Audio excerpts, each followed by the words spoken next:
La Bible en un an, le 12 novembre, le livre du prophète Daniel, chapitre 6, versets 2 à 29, le livre des psaumes, chapitre 111, versets 1 à 10, le livre des proverbes, chapitre 27, versets 23 à 27, l'évangile de Jean, chapitre 8, versets 12 à 30.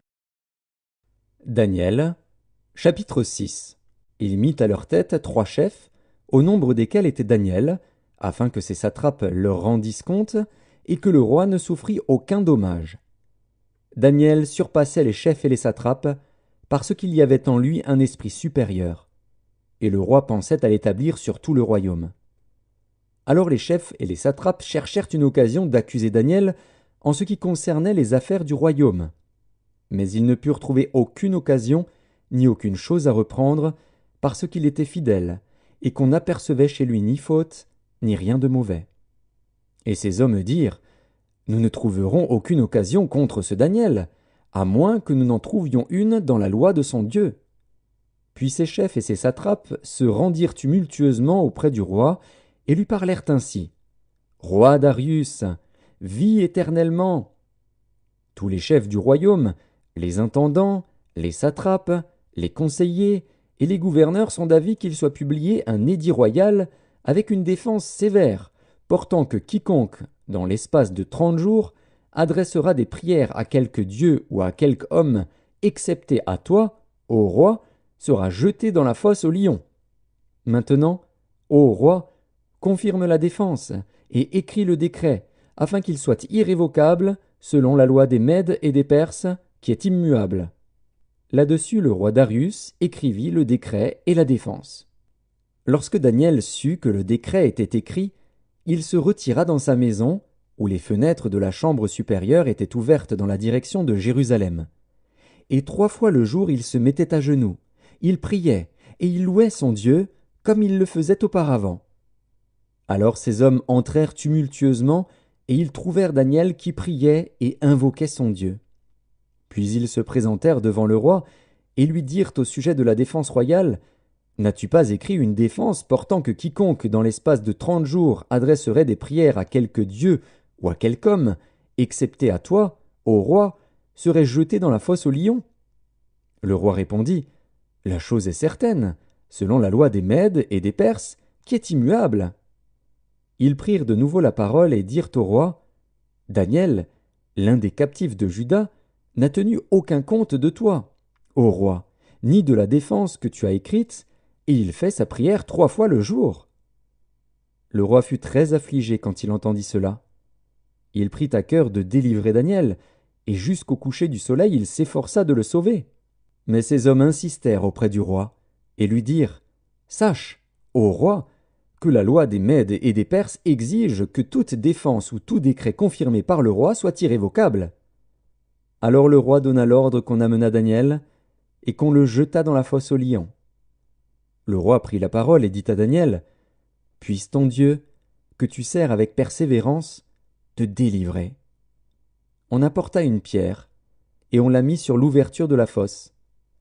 Le roi la scella de son anneau et de l'anneau de ses grands, afin que rien ne fût changé à l'égard de Daniel. Le roi se rendit ensuite dans son palais. Il passa la nuit à jeun, il ne fit point venir de concubine auprès de lui, et il ne put se livrer au sommeil.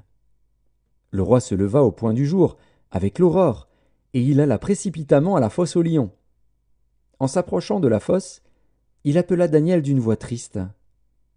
Le roi prit la parole et dit à Daniel, « Daniel, serviteur du Dieu vivant, ton Dieu, que tu sers avec persévérance, a-t-il pu te délivrer des lions ?»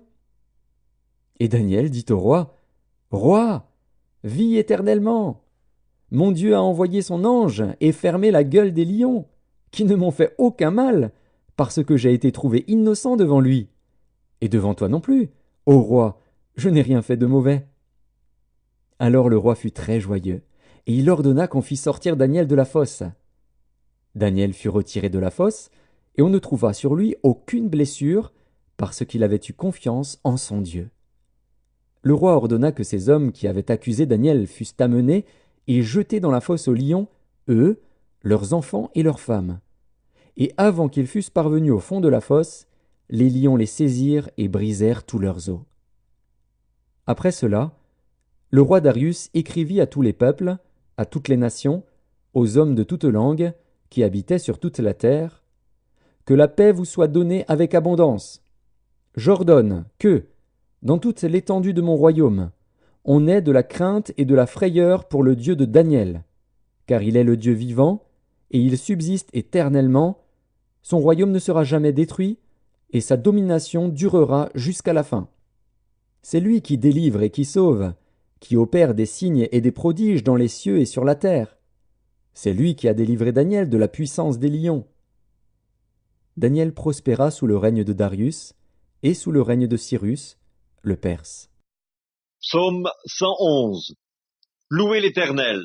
Je louerai l'Éternel de tout mon cœur, dans la réunion des hommes droits et dans l'assemblée. Les œuvres de l'Éternel sont grandes, recherchées par tous ceux qui les aiment. Son œuvre n'est que splendeur et magnificence, et sa justice subsiste à jamais. Il a laissé la mémoire de ses prodiges, l'Éternel miséricordieux et compatissant. Il a donné de la nourriture à ceux qui le craignent, il se souvient toujours de son alliance, il a manifesté à son peuple la puissance de ses œuvres, en lui livrant l'héritage des nations. Les œuvres de ses mains sont fidélité et justice, toutes ses ordonnances sont véritables, affermies pour l'éternité, faites avec fidélité et droiture. Il a envoyé la délivrance à son peuple, il a établi pour toujours son alliance, son nom est saint et redoutable. La crainte de l'Éternel est le commencement de la sagesse, tous ceux qui l'observent ont une raison saine, sa gloire subsiste à jamais. Livre des Proverbes, chapitre 27. Connais bien chacune de tes brebis, donne tes soins à tes troupeaux, car la richesse ne dure pas toujours, ni une couronne éternellement. Le foin s'enlève, la verdure paraît, et les herbes des montagnes sont recueillies. Les agneaux sont pour te vêtir, et les boucs pour payer le champ.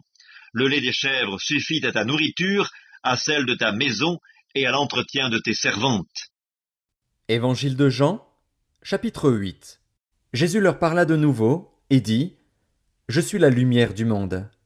Celui qui me suit ne marchera pas dans les ténèbres, mais il aura la lumière de la vie. » Là-dessus, les pharisiens lui dirent, « Tu rends témoignage de toi-même. Ton témoignage n'est pas vrai. » Jésus leur répondit, « Quoique je rende témoignage de moi-même, mon témoignage est vrai, car je sais d'où je suis venu et où je vais, mais vous, vous ne savez d'où je viens ni où je vais. Vous jugez selon la chair. Moi, je ne juge personne. Et si je juge, mon jugement est vrai, car je ne suis pas seul. Mais le Père qui m'a envoyé est avec moi. Il est écrit dans votre loi que le témoignage de deux hommes est vrai. Je rends témoignage de moi-même, et le Père qui m'a envoyé rend témoignage de moi. » Ils lui dirent donc, « Où est ton Père ?» Jésus répondit, « Vous ne connaissez ni moi, ni mon Père. Si vous me connaissiez, vous connaîtriez aussi mon Père. » Jésus dit ces paroles, enseignant dans le temple, au lieu où était le trésor. Et personne ne le saisit, parce que son heure n'était pas encore venue. Jésus leur dit encore, « Je m'en vais, et vous me chercherez, et vous mourrez dans votre péché. Vous ne pouvez venir où je vais. » Sur quoi les Juifs dirent, « Se tuera-t-il lui-même, puisqu'il dit, « Vous ne pouvez venir où je vais ?» Et il leur dit, « Vous êtes d'en bas. Moi, je suis d'en haut. Vous êtes de ce monde. Moi, je ne suis pas de ce monde. C'est pourquoi je vous ai dit que vous mourrez dans vos péchés. Car si vous ne croyez pas ce que je suis, vous mourrez dans vos péchés. » « Qui es-tu » lui dirent-ils. Jésus leur répondit, « Ce que je vous dis dès le commencement. J'ai beaucoup de choses à dire de vous et à juger en vous, mais celui qui m'a envoyé est vrai, et ce que j'ai entendu de lui, je le dis au monde. » Ils ne comprirent point qu'il leur parlait du Père. Jésus donc leur dit, « Quand vous aurez élevé le Fils de l'homme, alors vous connaîtrez ce que je suis, et que je ne fais rien de moi-même, mais que je parle selon ce que le Père m'a enseigné. Celui qui m'a envoyé est avec moi. Il ne m'a pas laissé seul, parce que je fais toujours ce qui lui est agréable. » Comme Jésus parlait ainsi, plusieurs crurent en lui.